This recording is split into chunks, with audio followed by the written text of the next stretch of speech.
¿Qué tal? Muy buenas tardes. Bienvenidos a este webinar Conectando con la Unión Europea. El tema de hoy es políticas y recepción e integración en la Unión Europea.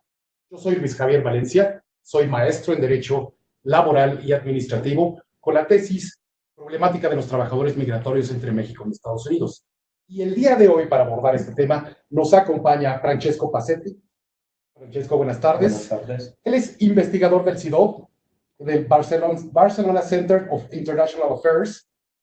Es especialista en políticas de inmigración e de integración de inmigrantes y a últimas fechas ha realizado la investigación centrada en integración de refugiados y solicitantes de asilo. ¿Cómo estás? Sean todos ustedes bienvenidos a este webinar. Los estamos esperando con sus preguntas. Queremos que interactúen con nosotros. Y le cedo la palabra a Francesco. Francesco. Hola, buenas tardes de nuevo. Ante todo, agradecer a la delegación de la Unión Europea en México por esta oportunidad y por este evento organizado y por estar aquí. Y creo que sería interesante empezar hablando un poco y aclarando un poco cuál es el marco de la Unión Europea, el marco institucional, el marco de políticas, que regula un poco la acción de los estados en tema de recepción e integración de solicitante de asilo y refugiado, y con términos más técnicos podemos llamar solicitante y beneficiario de protección internacional. Entonces estaba diciendo, este marco europeo se caracteriza por tres elementos principales. El primer elemento es un elemento de policy, luego hay un segundo eje que son los presupuestos, y un tercer elemento que son los así llamadas herramientas de soft policy. En cuanto al primero, para entrar un poco en detalle y aclarar cuál es el contexto de la Unión Europea, hay que distinguir dos elementos de policy clave. Uno son los reglamentos y luego hay las directivas. Los reglamentos son actos legislativos vinculantes que deben aplicarse en su integridad en todo el territorio de la Unión Europea. En el contexto del asilo y del refugio, el reglamento principal es el así llamado Reglamento de Dublín, que fue reformado en 2013, y estamos en la tercera versión del Reglamento de Dublín, que establece aquellos criterios y mecanismos para determinar cuál es el Estado responsable dentro de la Unión Europea de examinar la solicitud de protección internacional. A este respecto, determina una jerarquía de criterios que se tienen que aplicar para determinar el Estado responsable. Entonces, entre estos criterios hay el principio de unidad familiar, el hecho de que el solicitante de asilo posea un visado o un permiso de residencia reciente en uno de los Estados miembros, la condición de regularidad o irregularidad de la entrada o de la estancia, y finalmente dice que si ningún país puede ser designado aplicando dichos criterios, entonces es el primer Estado donde se ha solicitado asilo que es responsable de examinar la solicitud, que de facto es el criterio que se está aplicando y se ha aplicado hasta. Entonces, esto en cuanto a los reglamentos. Luego también hay, en cuanto a las directivas europeas, que son actos legislativos vinculantes, a través de los cuales la Unión Europea lo que hace es establecer unos objetivos, claro, que cada Estado miembro tiene que cumplir, en este caso en materia de asilo y refugio, recepción e integración, pero que a la vez deja a los Estados miembros libres de decidir la forma y la manera a través de la cual alcanzar dichos objetivos a través de la incorporación de la directiva en su marco normativo nacional. En cuanto al contexto del asilo y refugio, hay tres directivas claves. La primera es la directiva de cualificación, así llamada directiva de cualificación de 2011, y lo que pretende hacer es asegurar que los Estados miembros apliquen los mismos criterios y la misma lógica a la hora de identificar la persona que necesitan protección internacional, justamente para que el derecho de asilo y la decisión acerca del derecho de asilo cumpla con los mismos criterios y a coherencia de criterio en todos los Estados miembros.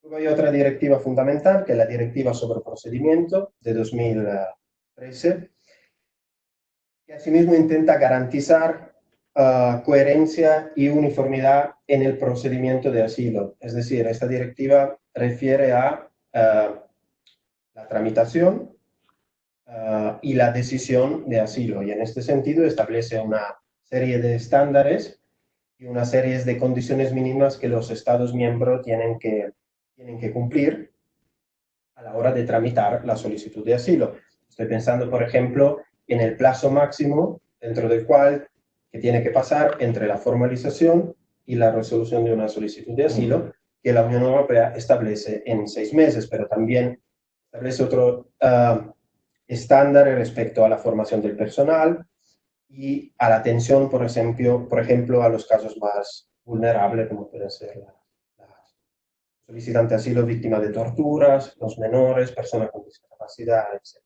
Y la última directiva clave para enmarcar este elemento de la policy dentro del marco europeo es la directiva de acogida, que lo que hace es definir las normas que regulan las condiciones de acogida, incluyendo pautas relativas a la detención, el internamiento, estableciendo los términos y los márgenes dentro de los cuales pueden ser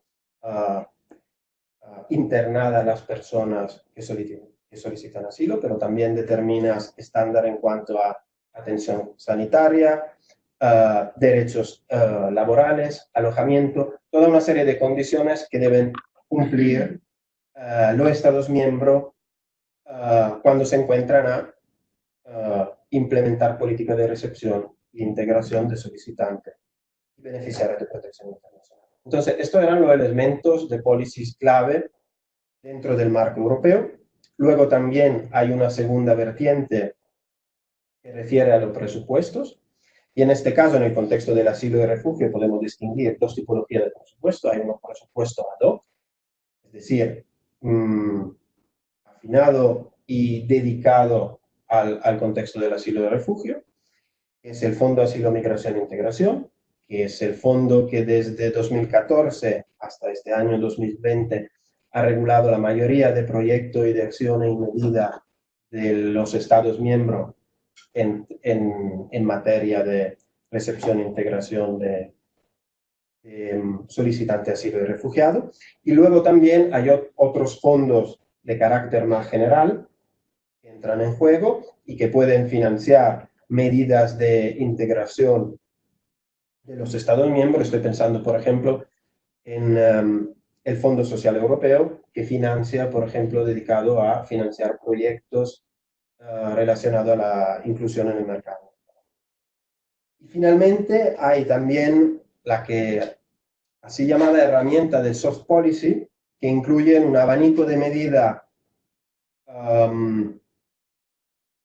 así, de medidas soft, por así decirlo, una serie de medidas heterogéneas, claves para garantizar la coordinación de una gestión coherente dentro de la Unión Europea del asilo, del refugio y de la integración. Y ejemplos de estas medidas son, por ejemplo, los principios comunes de política de integración, los Common Basic Principles of Integration, que representan un poco aquellos que son los mandamientos, ¿no?, en temas de europea, y a los cuales los Estados miembros, con sus medidas y su política, tienen que cumplir, con los cuales tienen que cumplir. Luego la Unión Europea tiene puntos de contacto nacional en cada Estado miembro, justamente para garantizar esta coherencia, esta coordinación de las acciones. Ha desarrollado una serie de indicadores para medir el nivel de integración de las políticas, y también garantiza coordinación, colaboración entre actores e instituciones de la Unión Europea y los Estados miembros a través de una serie de agencias, como puede ser la European Asylum Support Office, la EASO, que coordina la acción de los Estados miembros en cuanto a recepción, tramitación de los procedimientos de asilo, proporcionando información a los Estados miembros que a lo mejor no tienen un sistema tan desarrollado como pueden tener otros. Entonces hace un poco un papel de bisagra entre la información que detienen los Estados miembros, sus capacidades, intentando garantizar estándares comunes en todo el territorio europeo. Entonces, estos tres elementos, policy, presupuesto y herramienta de soft policy, constituyen el marco de la Unión Europea, que lo que quiere hacer es pretender es asegurar homogeneidad en cuanto a los criterios de evaluación de las solicitudes de asilo, en cuanto a la gestión de los procedimientos de asilo, en cuanto a competencia necesaria para gestionar las solicitudes y también tiempo y plazos necesarios. Y también garantizar homogeneidad y estándares que cumplan los estándares de derecho internacional, por ejemplo, en cuanto a la acogida y a la integración de solicitante y beneficiario. De protección internacional, perdón.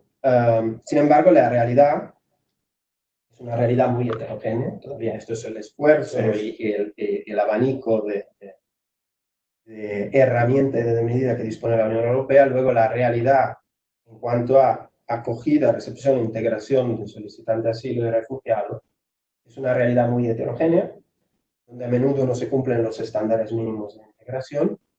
Y más adelante, a lo largo de la conversación, profundizaré justamente este aspecto tratando del proyecto en el que estoy involucrado, que justamente intenta evaluar estas diferencias y estos puntos fuertes y puntos débiles en los sistemas de acogida e integración de los Estados Unidos.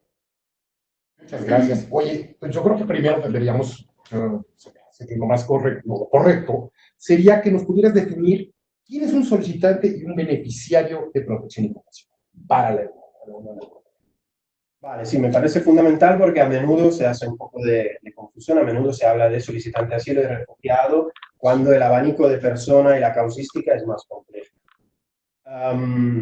Intentaré ser muy sencillo sin entrar en una jerga jurídica. Un solicitante de protección internacional, tal y como lo dice las palabras, es una persona que busca protección fuera de su país.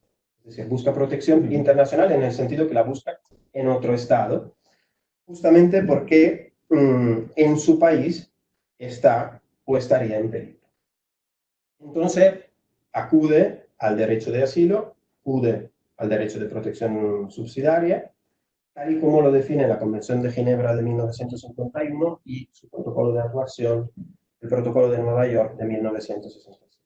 Entonces, si el solicitante de protección internacional es una persona que busca protección internacional fuera de su país, el beneficiario de protección internacional, en términos generales, es la persona a la cual se ha garantizado formalmente este tipo de protección por un Estado que no sea el suyo. Garantizar formalmente este tipo de protección significa otorgarle uno de las tipologías de estatutos de protección internacional, entre los cuales destacan dos principales estatutos. El Estatuto de Refugiado, que se reconoce a toda persona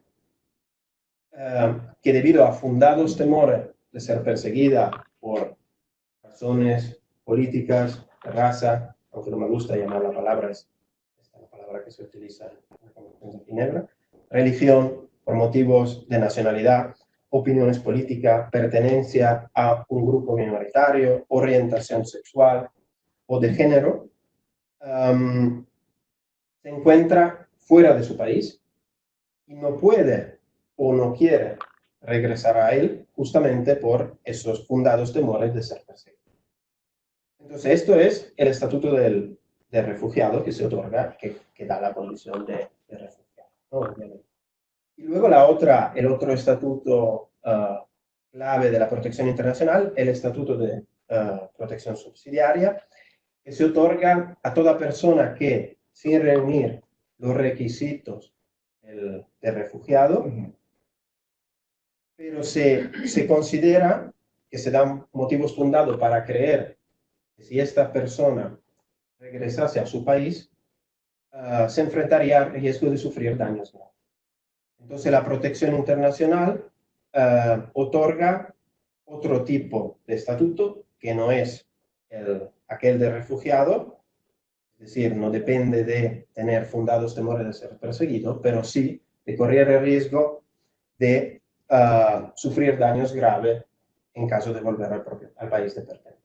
Entonces, estos son aquellos dos estatutos principales que determina la protección internacional. Luego hay otro tipo de estatuto, como aquel de protección temporal o de protección humanitaria, pero que tienen un papel menos relevante en el contexto europeo tal y como está. Pero nada más así una pregunta rapidísima.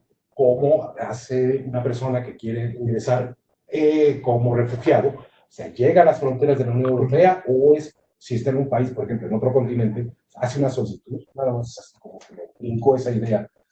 Bueno, ¿Cómo es lo general, digamos? Digo, lo general a lo mejor es que lleguen a la frontera. Claro, en la práctica se pide en frontera el asilo, que significa en las fronteras de la Unión Europea. Ahora bien, se puede solicitar asilo habiendo llegado por primera vez a uno de los Estados miembros. También hay una causística que determina que nos dice que hay muchas personas que estaban viviendo como con que vivían en un país de la Unión Europea, que su situación en su país de origen se ha complicado y entonces han decidido pedir asilo. Entonces, en este caso, acuden, por ejemplo, a la comisaría de policía y se dice de pedir asilo en territorio. Entonces, estas son las dos condiciones principales a través de las cuales se suele solicitar, o en territorio o en frontera. Oye, ¿por qué es necesario un enfoque común en materia de recepción e integración de solicitantes y beneficiarios de protección? Es necesario un enfoque común en dos sentidos. Por una parte, porque es necesario tener políticas similares. Nosotros en la Unión Europea, una de las palabras claves, de las palabras bonitas que se utilizan en las jergas políticas de la Unión Europea y en el debate político es aquella de armonización. Es decir, necesitamos convergencia de política, necesitamos políticas similares en el sentido de garantizar los mismos estándares de recepción y acogida. Entonces, este es el primer sentido del por qué necesitamos un enfoque común. Luego hay otro tipo de interpretación que se puede añadir, y es que necesitamos también políticas compartidas. En este sentido común de compartir la solución entre todos los Estados miembros a un problema que es europeo. Un problema que a menudo se ha demostrado difícil de solucionar en términos compartidos.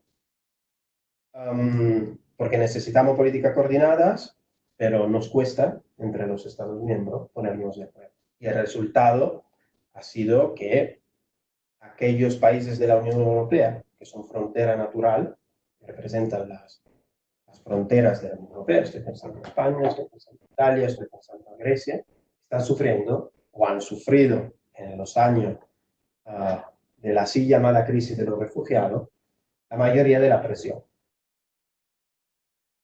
Entonces, por esto, volviendo a la pregunta, un enfoque común también en la ascensión, en el sentido de que necesitamos un enfoque compartido.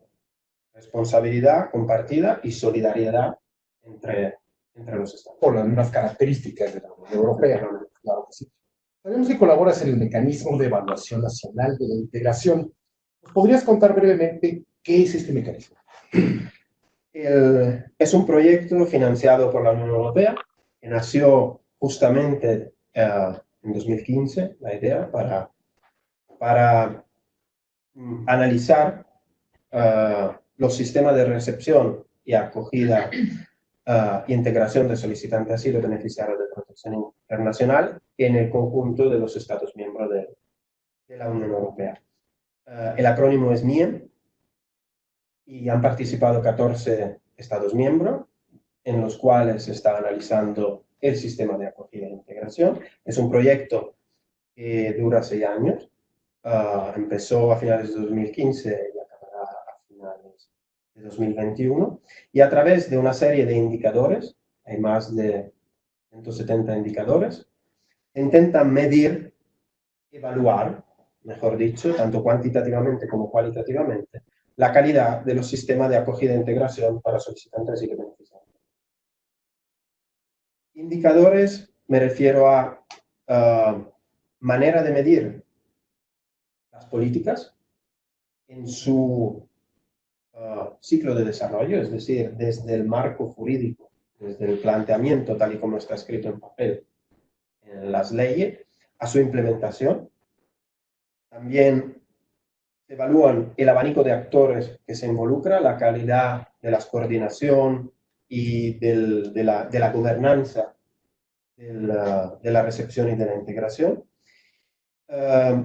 Se abarcan varias áreas de políticas, desde las principales áreas de política de integración, pienso en residencia, en mercado de trabajo, en educación, a área más novedosa en sentido más académico por la investigación que se ha hecho, por ejemplo, el área de integración cultural o el área de integración en términos de idioma. Entonces decía, indicadores que miden estos aspectos de la política y por otro lado intentan medir el proceso de integración de estas personas, solicitantes y beneficiarios de protección internacional. Es decir, la calidad del proceso de integración que se ofrece y que se garantiza a solicitantes de asilo y refugiados. Y la idea de este proyecto es una perspectiva comparada, es decir, comparar estos 14 sistemas de acogida e integración, identificando aquellos puntos débiles y fuertes de cada sistema, para compartir dentro de la Unión Europea las buenas prácticas, para compartir aquellos elementos que caracterizan positivamente cada Estado miembro, intentar sacar conclusiones comparadas y así mejorar la gestión del asilo y del refugio dentro del territorio de la Unión. ¿Qué experiencia podrías contar así más o menos con respecto a esta integración que han tenido los países miembros de la Unión Europea? Pensando un poco en aquellos resultados que hemos sacado hasta la fecha del proyecto, podemos sacar algunas conclusiones acerca de las similitudes que hay entre países. En línea general, hay buenos marcos normativos, es decir, cada país ha incorporado las directivas europeas dentro de la legislación nacional, o sin haberla incorporada simplemente por su desarrollo legislativo cumplen con los estándares europeos. Entonces, es decir, la integración y el asilo en papel está muy bien en la Unión Europea. En la medida que nos acercamos a la praxis, en la medida que nos acercamos a la implementación de las políticas, la situación empeora. Entonces tenemos buenos marcos legislativos y herramientas normativas y también medidas de policy positiva, pero serios problemas a la hora de implementar estas medidas, de llevar a la práctica estos tipos de política. Lo que falta, y estas otras de las similitudes compartidas a nivel europeo, es una perspectiva a largo plazo. El asilo y el refugio desde 2005 que se ha abordado siempre desde la emergencia, un enfoque más estructural acerca de esta nueva tipología de flujos migratorios. Y estas son un poco las similitudes principales, ¿no? Luego hay muchas diferencias. El contexto europeo, viendo un poco aquellos que son los sistemas de acogida e integración de los Estados miembros, se caracteriza por una alta heterogeneidad. Heterogeneidad tanto respecto a los estándares establecidos por la directiva europea, es decir, que hay países que cumplen muchos y países que cumplen menos, si analizamos la implementación de la política. Hay alta variación también en los enfoques adoptados por los gobiernos nacionales hacia el asilo y el refugio. Estoy pensando, por ejemplo, a países como Suecia o España, que en 2015, cuando estalló la así llamada crisis de los refugiados, ya tenían una estrategia específica de asilo y refugio con un marco institucional definido y un presupuesto dedicado. Esto luego no significa que sea sinónimo de éxito, porque vemos que lo es en el caso de Suecia, pero no lo ha sido en el caso de España. Pero para decir que comparten un enfoque dedicado al asilo. Luego hay otros países que tienen otro tipo de enfoque, estoy pensando en Países Bajos, por ejemplo, que no tienen una estrategia ad hoc para el asilo y el refugio, sino enmarcan la gestión de la recepción e integración de solicitantes de asilo y refugiado dentro del más amplio abanico de política de integración de inmigrantes, y estas se enlazan en el aún más amplio abanico de políticas públicas. Luego ha habido otra tipología de enfoque. Estoy pensando, por ejemplo, otra causística, ¿no? Estoy pensando, por ejemplo, a Francia, de un país que en 2015 no tenía estrategia de asilo, pero sí la ha desarrollado. En 2018 el presidente Macron hizo un cambio radical en las políticas de recepción y acogida, aumentando la coordinación entre los actores involucrados tanto en el eje horizontal, con todos los ministerios, como en el eje vertical, ampliando el modelo de gobernanza de asilo. Y finalmente también hay países, estoy pensando en Hungría, que no tenían una estrategia de acogida e integración para solicitantes de asilo y beneficiarios de protección internacional, y siguen sin tenerlo. Así podemos distinguir, siempre manteniendo esta perspectiva comparada, para decir cuál es el best case. En el caso de la Unión Europea, obviamente es Suecia. No se debe por su experiencia, obviamente, con los flujos migratorios relacionados a la protección internacional, pero se debe también a factores estructurales, a la calidad de las políticas públicas y a un estado de bienestar más potente y más sólido en otros países de la Unión Europea. Los países que han tenido más problemas en el asilo, tal y como resulta por el análisis del proyecto NIEM, son Grecia y Hungría, aunque cabe destacar que la presión de los flujos migratorios en estos dos países ha sido radicalmente diferente. Es decir, Grecia ha sido uno de los países que han sufrido, entre los países que han sufrido la mayoría de la presión de los flujos de refugiados desde 2015. Sin embargo, Hungría, los números han sido muy limitados.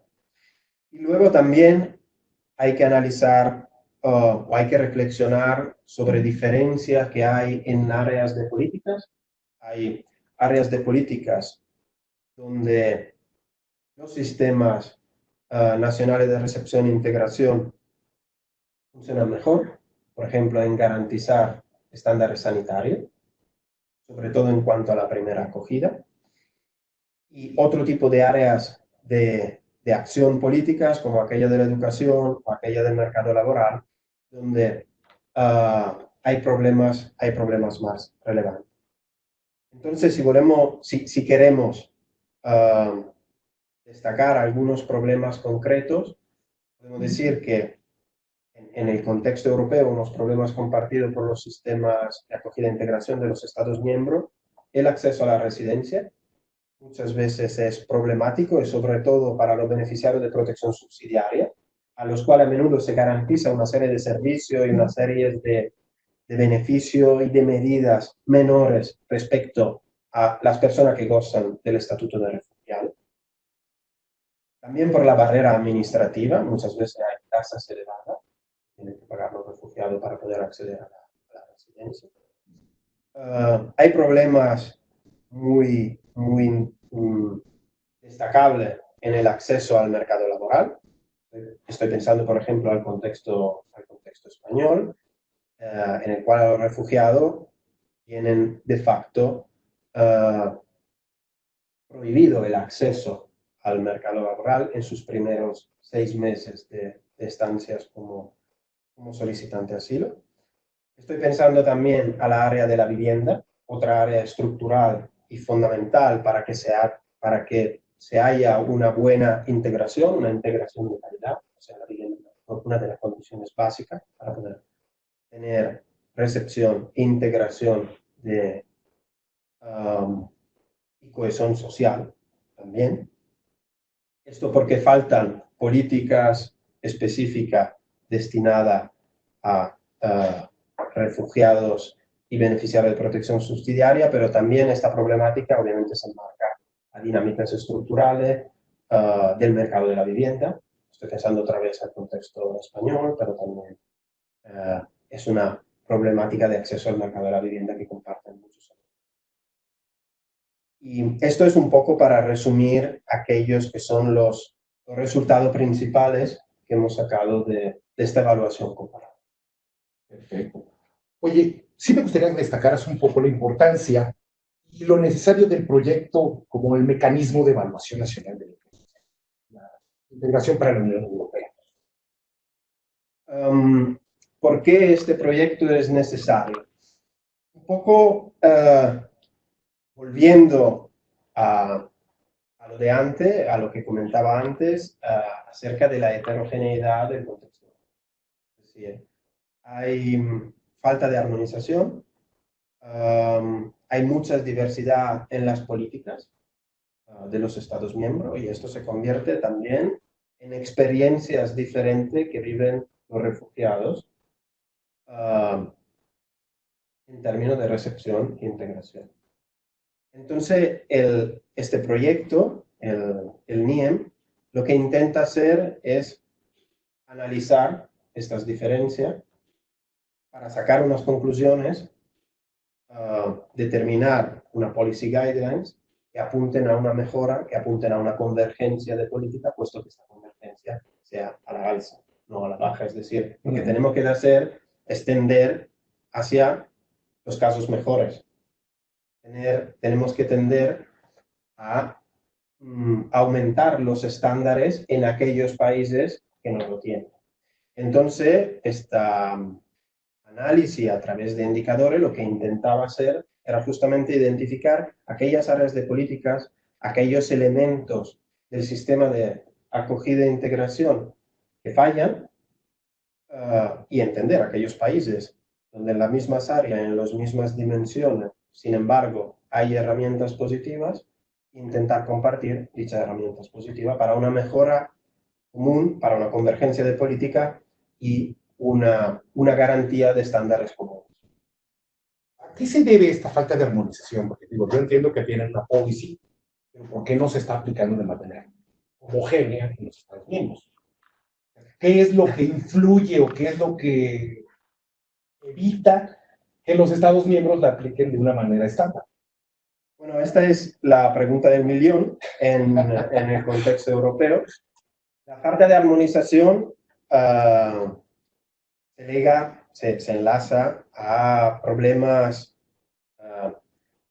domésticos internos, porque a menudo, o sea, el contexto del desarrollo de la política nacional en el tema del asilo y del refugio está atado por una parte a la dimensión supranacional, es decir, a las guías y a los objetivos que nos fija la Unión Europea, pero también responde a el electorado nacional. Entonces entramos en todos esos mecanismos de politización del tema migratorio, de instrumentalización de la cuestión migratoria, que en un contexto complejo como ha sido aquello después de la crisis de 2015, con el avance de la xenofobia, el auge de partidos de extrema derecha, entonces han creado ciertos vínculos, ciertos vínculos y han puesto ciertas condiciones para que el desarrollo de las políticas en el sentido de lo que pedía la Unión Europea haya sido más complejo y más difícil llegar a cierta armonización. Dicho esto, no es solamente la falta de armonización el resultado de dinámicas y contingencia política de los últimos años, sino también se debe al hecho de que los países europeos comparten historias muy diferentes con la inmigración. Tenemos países que han tenido una larga tradición de inmigración, estoy pensando en España, estoy pensando en Francia, los así llamados países de reciente inmigración, aunque reciente ya no es, estoy pensando en Italia, estoy pensando en España, y países aún más nuevos, ¿no? Que se enfrentan, que no tienen experiencia con el fenómeno migratorio. Entonces, experiencia con este fenómeno de la integración en general y de la gestión de la diversidad. Diferente experiencia, que han significado también diferentes culturas políticas, que han significado también nivel diferente de desarrollo de un marco institucional afinado a estas nuevas exigencias y a las necesidades que pone el asilo y el refugio. Y también se mezclan un poco, ¿no? Esta trayectoria histórica, diferentes culturas políticas, dinámicas de negociación electorales y propaganda electoral de los últimos tiempos, que han hecho un poco, han bloqueado el proceso de armonización. Y por último, me gustaría apuntar también a la falta de solidaridad entre los Estados miembros. Es decir, la falta de solidaridad, la falta de cooperación, también es un elemento que ha contribuido a que no se llegara a cierta armonización en términos de política nacional y de incorporación de las. Estas políticas domésticas no violan hasta cierto punto los compromisos adquiridos por los Estados miembros de la Unión Europea. ¿O hay una manera de aplicar, digamos, que se aplique, digamos, por parte de la Unión Europea a esos Estados miembros que se atengan a las políticas establecidas? Claro, esta es otra pregunta clave y otra cuestión clave del contexto europeo, por supuesto. Hay violaciones de aquellos que son de aquello que es el derecho europeo, de aquellos que es el derecho internacional. Hay mecanismos de sanción, pero otra vez entramos en esta negociación entre los Estados miembros que necesitan ponerse de acuerdo sobre qué tipo de sanción damos a un Estado que no cumple. Y cuando hay intereses divergentes detrás, como demuestra la incapacidad de llegar a un acuerdo sobre el reglamento de Dublín o más en general a una reforma del sistema de asilo, vemos que bloquean la posibilidad de un avance hacia una mejora del sistema de integración, del sistema de recepción de solicitantes de protección internacional y refugiados. Interés divergente, para añadir un nivel de reflexión más, es porque también por intereses geopolíticos, cuestiones domésticas y también posición dentro del territorio europeo. Estoy pensando al grupo de Visegrado, los países del centro-oeste europeo, tienen refugiados, punto. Esta es la posición. Estoy pensando, y esto es un interés muy claro, que ha bloqueado a menudo la negociación en temas migratorios. Esto es un interés que difiere, por ejemplo, del interés de los países de frontera. Grecia, Italia, España, lo que piden es ayuda, gestión, ayuda y cooperación por parte del resto de los países en la distribución a través de mecanismos de reasentamiento, por ejemplo, de solicitantes de asilo y refugiados. Otro grupo de interés son, por ejemplo, Francia y Alemania, que entre sus principales preocupaciones son aquellas de limitar los movimientos secundarios. Es decir, que los refugiados se queden en el país de entrada y no se muevan en otros Estados miembros. Entonces, hay una serie de intereses divergentes que responden, obviamente, reflejan dinámicas electorales domésticas que bloquean la negociación y que hasta la fecha han hecho imposible el cumplimiento de armonización y también la decisión acerca de sanciones que deberían aplicarse cuando un Estado no cumple con los objetivos que todos habíamos acordado a nivel europeo. Bastante complejo, porque como cada situación es diferente, digo, no es lo mismo un país que esté en frontera, que no quiere inmigrantes y que quieren que los que lleguen queden ahí, como es el caso de Alemania que le estás comentando, pues Alemania está en el centro de Europa. Sí. Entonces, pues, ahí sí son pues, criterios muy divergentes y criterios muy disímiles. Ahora, no quiero criticar a Alemania, que justamente fue aquella que en 2015 hubo quizás el enfoque y la acción de más abertura hacia los solicitantes de asilo en aquel de 2015 Todos nos acordamos de aquel discurso de Merkel. Pero sí, han cambiado sus dinámicas políticas, han cambiado entonces también sus prioridades políticas, y aquella de los movimientos secundarios es hoy en día una entre las principales en su agenda migratoria.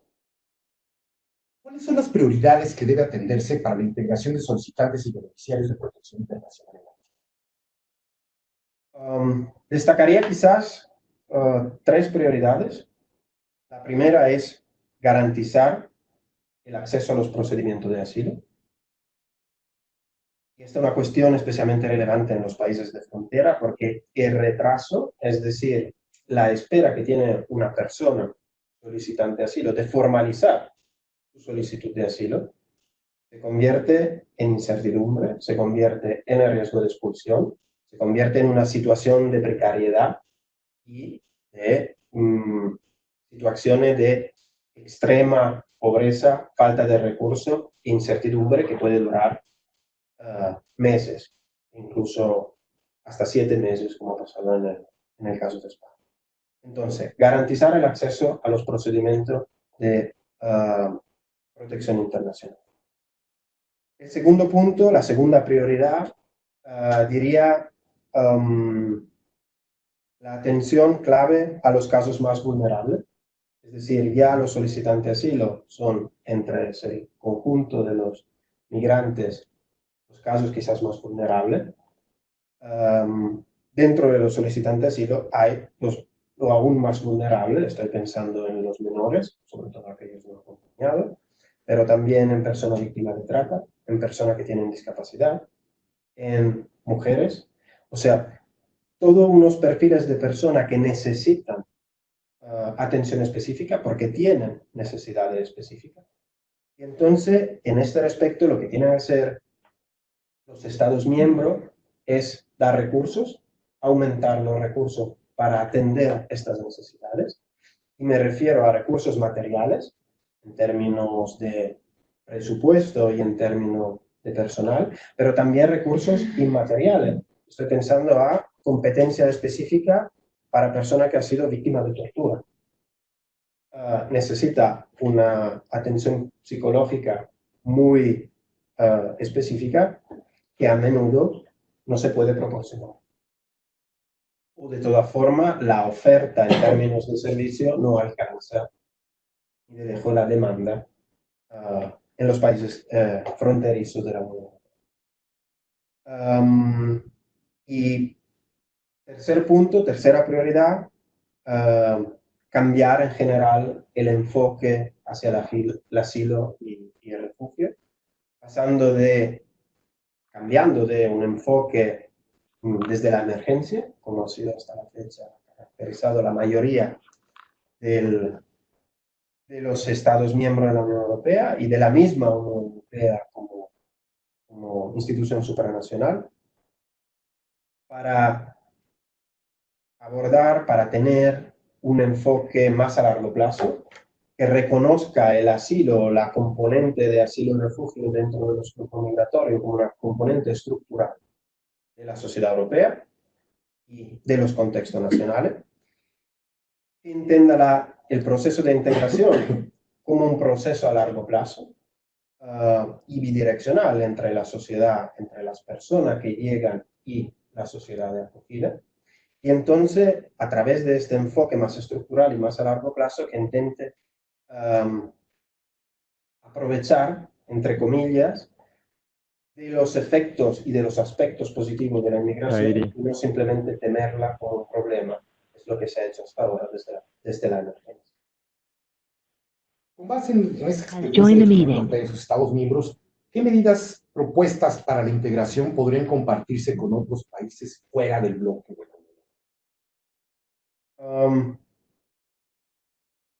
Pienso en algunos estados concretos que se caracterizan por aspectos positivos que podríamos definir como rasgos de buenas prácticas. Ante todo a nivel europeo. Lo que compartiría de la Unión Europea este concepto, esta idea y este enfoque de estándares comunes.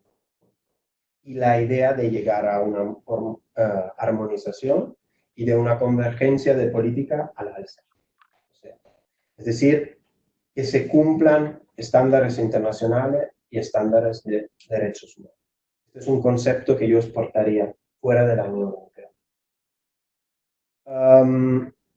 Pensando en el caso español, probablemente compartiría la concepción abierta del asilo que tiene el sistema español, por lo menos en cuanto a su marco normativo, su marco legislativo, porque a diferencia de otros contextos nacionales en el territorio de la Unión Europea, que discriminan en cuanto a oferta de servicio entre refugiado, solicitante de asilo y beneficiario de protección subsidiaria, el contexto español no distingue entre estas categorías a la hora de proporcionar el servicio, a la hora de incluirle, recibirle dentro del sistema nacional. Entonces, esta concepción abierta del asilo creo que sería una buena práctica que exportar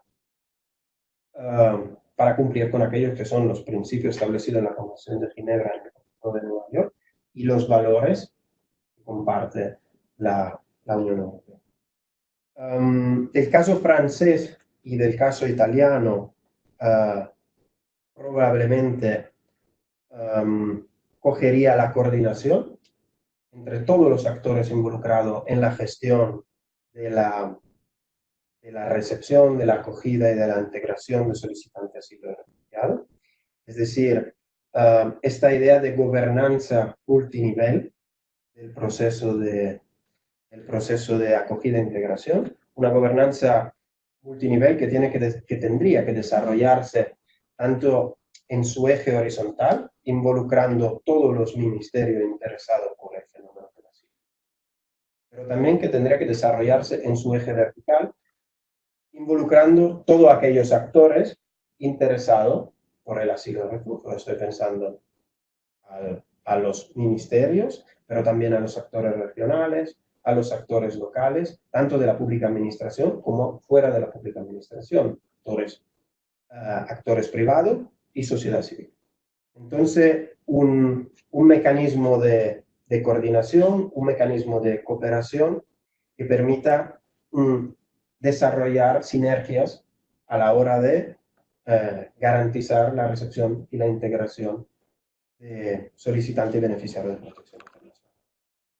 Y finalmente, de los casos quizás más, de los países más excelentes, tal y como ha resultado de nuestro análisis, de Países Bajos y de Suecia, cogería este enfoque holístico e integrado del asilo. Es decir, el hecho de enmarcar las políticas de asilo y el sistema de recepción e integración dentro del abanico más amplio de política de integración de inmigrantes y esta misma gestión de la diversidad y de la inclusión dentro del aún más amplio abanico de políticas.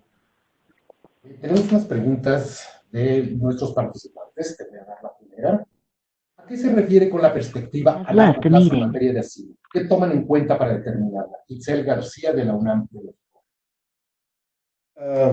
Perspectiva a largo plazo, me refiero ante todo en cómo se concibe el fenómeno de la migración, es decir, hasta la fecha se ha tratado como un problema, se ha tratado como una emergencia, pero estamos hablando de emergencia desde 2015, han pasado casi 5 años. Es decir, tenemos que darnos cuenta, tenemos que reconocer que el asilo es una dimensión estructural. El asilo es un fenómeno y la integración de solicitantes de asilo y beneficiarios de protección internacional, pero aún más allá de la integración de inmigrantes, es una dimensión estructural y un reto que cada país, que cada Estado miembro y la Unión Europea como marco supranacional de gestión de este fenómeno, tiene que reconocer a través de una perspectiva a largo plazo, a través de una perspectiva políticas que no se deje influenciar por los cálculos electorales del momento, que no se deje influenciar por el miedo que a menudo ha dictado las respuestas políticas de los últimos años, sino que se base en las evidencias empíricas, que se base en lo que lleva diciendo la investigación académica de think tanks y el mundo de la investigación en general. Este es un fenómeno estructural que va abordado como tal. Entonces, ampliar el horizonte temporal de las políticas, y esto significa también un cambio de lógica en términos de presupuesto, un cambio de lógica en términos de acuerdos con países de origen y con países de tránsito, un cambio de lógica en el sentido que tienen las políticas de migración, que en los últimos años han sido gobernadas o han sido inspiradas sobre todo por el miedo a la inmigración, que han perseguido ante todo el control migratorio. De hecho, lo vemos en el programa del próximo plan de migración y asilo, que debería decidirse este año y empezar en 2021.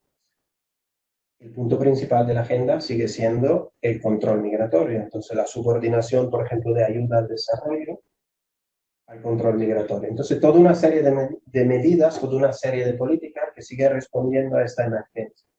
Tenemos que cambiar este enfoque, tenemos que cambiar este discurso para que pueda cambiar el tipo de respuesta política para ir hacia otro tipo de planteamiento de gestión de la migración.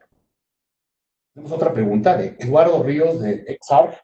Sobre las políticas de recepción e integración para profesionales calificados, ¿existe una política en conjunto de reconocimiento? Por ejemplo, las visas de búsqueda de trabajo que da Alemania, ¿las reconocen otros países? Sí, esto es, ahora no sé si la pregunta refiere a solicitante de asilo y beneficiario de protección internacional o inmigrante en general. Dice, dentro de las políticas de recepción e integración para profesionales. Sí, hay que distinguir, esta es una pregunta muy interesante porque nos permite ver la diferencia que hay de actitud de los Estados miembros hacia la inmigración cuando hablamos de profesionales o la que se suele llamar high skilled migration, que suelen ser más abierta, más permisiva, responde a un enfoque diferente de la migración, donde este enfoque se ve como una oportunidad para el país receptor. Entonces tenemos todo este tipo de política que hay para contestar a las preguntas en los Estados miembros, más allá de Alemania, también desarrollado a través de acuerdos bilaterales. La diferencia de estas políticas con política de inmigración, política de acogida, perdón, e integración para solicitantes de asilo y beneficiarios de protección. O más en general, para ampliar un poco la reflexión, para todas aquellas categorías de inmigrantes que no entran en aquellas de high skill migration.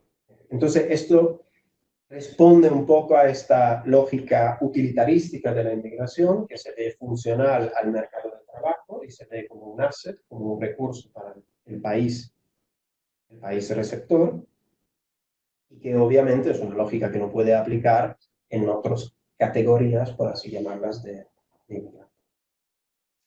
¿Qué nos podrías comentar? Yo entiendo que hay muchas solicitudes, tanto de asilo. ¿Beneficia o perjudica a la Unión Europea la cantidad de gente que quiere entrar por el sistema de solicitudes de asilo? ¿Los beneficia o los perjudica? Bueno, depende, ante todo creo que tendríamos que reflexionar de la medida en la cual definimos el beneficio, ¿no? O perjudica. La medida en la cual definimos lo que puede ser un aspecto positivo o un aspecto negativo de estas solicitudes. Yo creo que la reflexión institucional y la reflexión del policymaker tiene que ir más allá de un discurso de beneficio, de pros y contras de la migración en general hasta la fecha, todos los estudios apuntan a que es un factor positivo, tanto para la economía como para el estado de bienestar, como para ciertos sectores del mercado de trabajo. Es decir, más allá de esta reflexión, que sigue teniendo un carácter bastante utilitarista, yo creo que, para volver un poco a la reflexión inicial también, hay que reconocer la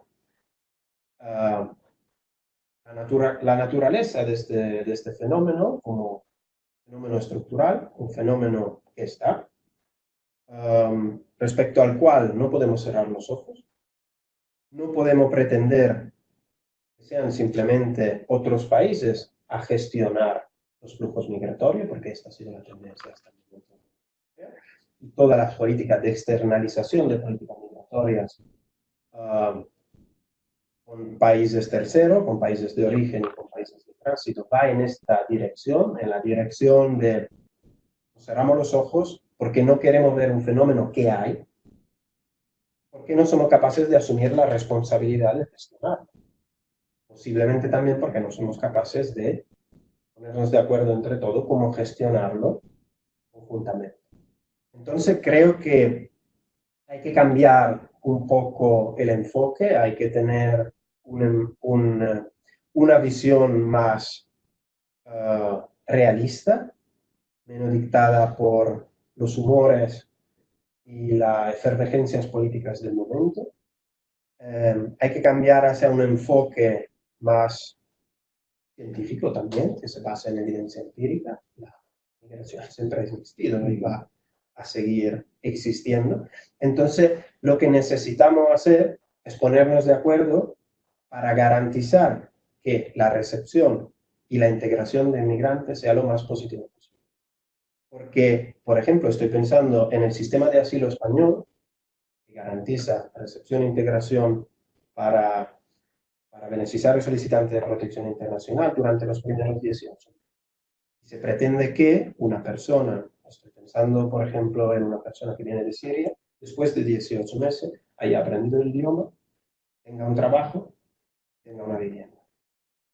Entonces, si esto es, y el Estado está invirtiendo en esto, es decir, hay toda una serie hay un presupuesto, hay recursos humanos, hay un trabajo increíble de las ONG en este sentido, que acaba después de 18 meses.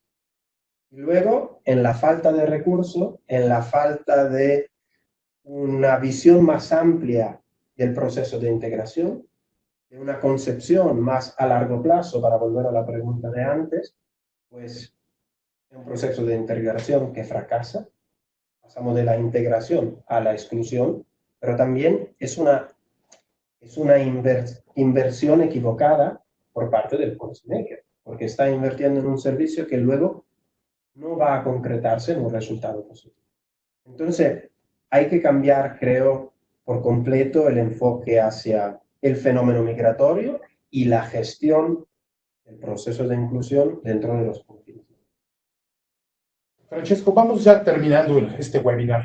¿Nos podrías dar unos comentarios, una conclusión respecto a este tema? Digo, da para muchísimo, yo no sé, pero el tiempo nos corre y entonces te pediría una conclusión. ¿Qué nos podrías decir?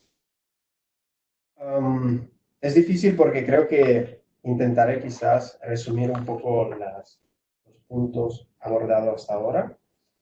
Y pensando en aquellos que podría ser el nuevo planteamiento de la Unión Europea en materia de asilo y de refugio, creo que estamos enfrente de un reto, que ha cambiado su dimensión cuantitativa en respuesta a las políticas también de control migratorio. Han disminuido los flujos desde 2015, ha habido una subida de los números de las solicitudes de asilo y de las entradas, y la respuesta de la Unión Europea ha sido aquella de cortar los canales de entrada. Y el mantra ha sido la lucha a la inmigración.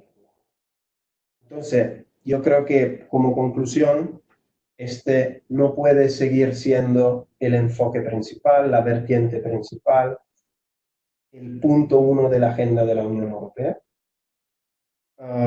Hay que cambiar este enfoque, hay que reconocer la inmigración, hay que reconocer su componente de asilo y de refugio, hay que abrir a canales legales, porque es la única manera a través de la cual podremos reducir los muertos en el Mediterráneo, y no solamente en el Mediterráneo, sino también en el desierto, porque hay aquellos que empiezan su viaje en el África subsahariana, con la cual la Unión Europea ha estipulado acuerdo de